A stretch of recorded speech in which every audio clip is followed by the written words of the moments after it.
नमस्कार, श्री स्वामी समर्थ. तुम्हा सर्वांचं स्वागत आहे माझ्या चॅनल चिराग अँड कविताज वर्ल्डमध्ये.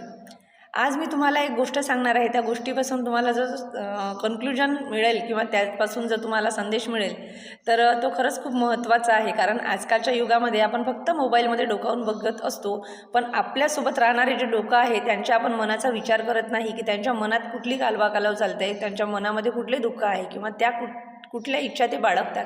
त्याच पद्धतीने आपले मित्रपरिवार असतात तर आपण भरपूर दिवस त्यांच्याशी भेटीगाठी आपल्या होत नाही. आपले आप्तजन जे आहे त्यांच्याशी आपल्या भेटीगाठी होत नाही, पण मृत्यू झाल्यानंतर आपण आवर्जून एक दिवसाची सुट्टी काढून त्यांना भेटायला जातो. तर अशीच एक गोष्ट आहे चार मित्रांची. चार मित्र एका हॉटेलमध्ये बसलेले असतात आणि ते तिथे बसल्या बसल्या एक निश्चय करतात की 40 वर्षानंतर आपण जेव्हा जीवनामध्ये खूप प्रगत होऊ त्यावेळी आपण चौघेही एकदा पुन्हा भेटू, पण अट एवढी आहे की जो शेवटी येईल तो बिल पे करेल.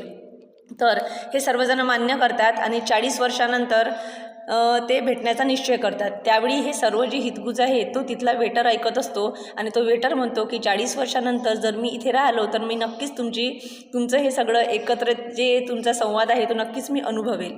तर 40 वर्षानंतर त्या चार मित्रांचे भेटण्याची वेळ येते आणि त्यापैकी एक मित्र तिथे येतो. एक मित्र आल्याबरोबर तो वेटर म्हणतो की मी तुम्हाला ओळखला आहे, तुम्ही 40 वर्षाआधी जो निश्चय केला होता त्यापैकीच तुम्ही एक मित्र आहात ना. तो म्हणतो की हो, माझे 3 मित्रही आणखी येणार आहेत. तर त्या दिवशी तो पाहतो की ते जे हॉटेल असतं ते हॉटेल नसतं, ते मोठं रेस्टॉरंट बनलेलं असतं आणि तो जो वेटर असतो तो त्या रेस्टॉरंटचा मोठ्या रेस्टॉरंटचा मालक बनलेला असतो. तर त्यानंतर दुसरा मित्र येतो. दुसरा मित्र आणि हा पहिला मित्र दोघेजण हितगुज करतात. ते सांगतात की माझा जो बिझनेस आहे तो ग्रोथ करत आहे, मी खूप प्रगती केली आहे, माझे मुलं बाळं शिकून सवरून ते पण नोकरीवर लागले आहे. त्यानंतर मग तिसराही मित्र येतो. तर तिन्ही मित्रांच्या गप्पा चालतात, खूप वेळ होतो, पण चौथा मित्र मात्र तिथे येत नाही. मग दुःखी होऊन तिघेजण आपल्यासाठी जे काही ऑर्डर करायचं ते करतात आणि आपलं खायला सुरुवात करतात. त्यांचं खाऊन संपलेलं असतं, गोष्टी संपलेल्या असतात, सायंकाळ होते, पण तो मित्र मात्र येत नाही. त्यावेळी हे तिघही जण विचार करतात की आपला मित्र आपल्यापेक्षा मोठा काहीतरी बनलेला आहे आणि तो सध्या आपल्याला अवॉइड करतो आहे, त्यामुळे आता आपण इथून निघायला पाहिजे. तर जेव्हा बिल पे करायची वेळ येते त्यावेळी तो जो वेटर असतो त्याला ते बिल पे करायसाठी बोलावतात. त्यावेळी तो सांगतो की तुमचं बिल आधीच पे झालेलं आहे. आणि जेव्हा ते बाहेर यायला निघतात तेव्हा मोठ्या कारमधून एक लाल दिव्याची जी गाडी असते त्यामधून एक मुलगा बाहेर येतो आणि तो तिघांचे चरण स्पर्श करतो आणि सांगतो की माझे वडील एका महिन्याआधीच ह्या जगाचा निरोप घेऊन गेले आहेत, पण त्यांनी तुम्हाला जे वचन दिलं होतं ना ते मला सांगितलं आणि त्याची पूर्ती करण्यासाठी ते जरी आज नसले तरी मी इथे आज तुमच्यासमोर आलेलो आहे. तर माझे वडील हे खूप मोठे टीचर झाले, टीचरनंतर ते प्रोफेसर झाले, त्यांनी स्वतःच्या शिक्षण संस्था काढल्या आणि मला त्यांनी कलेक्टर बनवलं. तर इथपर्यंतचा माझा प्रवास झाला. त्यानंतर ते तिघेजण खूप दुःखी होतात आणि ते विचार करतात की आपण 40 वर्षानंतरच भेटण्याचा का बरं विचार केला, आपण 40 दिवसानंतर भेटण्याचा का बरं विचार केला नाही किंवा आपण 40 तासानंतर भेटण्याचा का विचार केला नाही. कसं असतं, आपलं जीवन म्हणजे पाण्याचा बुडबुडा असतो. आज आपण इथे आहे तर उद्या आपण इथे नसू. आपण कुणाची जर मृत्यू झाली तर आपण सुट्टी काढून जाणं मान्य करतो, पण त्याआधी जिवंतपणीच आपली भेट व्हायला पाहिजे, आपल्या भेटीगाठी व्हायला पाहिजे याचा आपण कधीच विचार करत नाही.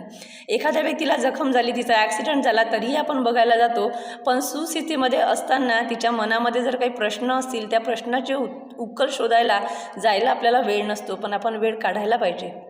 कारण कसं असतं, मोबाईलवर अख्खा विश्व आपण फिरून येतो, पण आपल्या घरातल्यांच्या मनामध्ये काय आहे, आपल्या मित्रांच्या मनामध्ये काय आहे, त्यांच्या घरामध्ये कुठल्या प्रॉब्लेम्स आहे याचाही आपण विचार करायला पाहिजे. कारण कधीकाळी त्यांनीही आपल्याला मदत केलेली असते. तर कसं असतं, कुणी केलेली मदत आणि आपले प्रेमसंबंध ते सामाजिकरित्या असो किंवा रक्ताने जुडलेलं असो, पण आपण सर्वच नात्यांना सन्मान दिला पाहिजे, त्यांच्या भेटीगाठी घेतल्या पाहिजे आणि हेच आपल्या आनंदाचं एक खरं कारण असतं. कारण कसं असतं, माइंड चेंज झालं, जागा चेंज झाली की आपलं परिस्थिती कधी चेंज होत असते.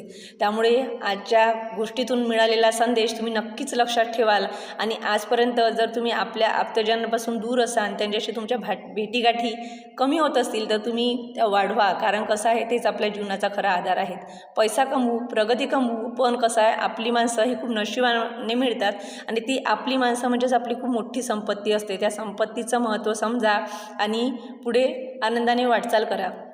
कशी वाटली आजची गोष्ट नक्की सांगा कमेंट करून. आणि तुम्ही माझे सबस्क्रायबर दिवसेंदिवस खूप वाढवत आहात, त्यासाठी सर्वच माझ्या दर्शकांचे मनपूर्वक आभार. आणि हा व्हिडिओ बघितल्याबद्दल खरंच तुमचे खूप खूप धन्यवाद. सर्वांचा दिवस सुखमय जावो, आनंदमय जावो ही सदिच्छा व्यक्त करते. आणि गोष्ट कशी वाटली नक्कीच कमेंट करून कळवा. पुन्हा भेटू या चॅनलवर चिराग अँड कविताज वर्ल्डमध्ये. तोपर्यंत धन्यवाद. श्री स्वामी समर्थ.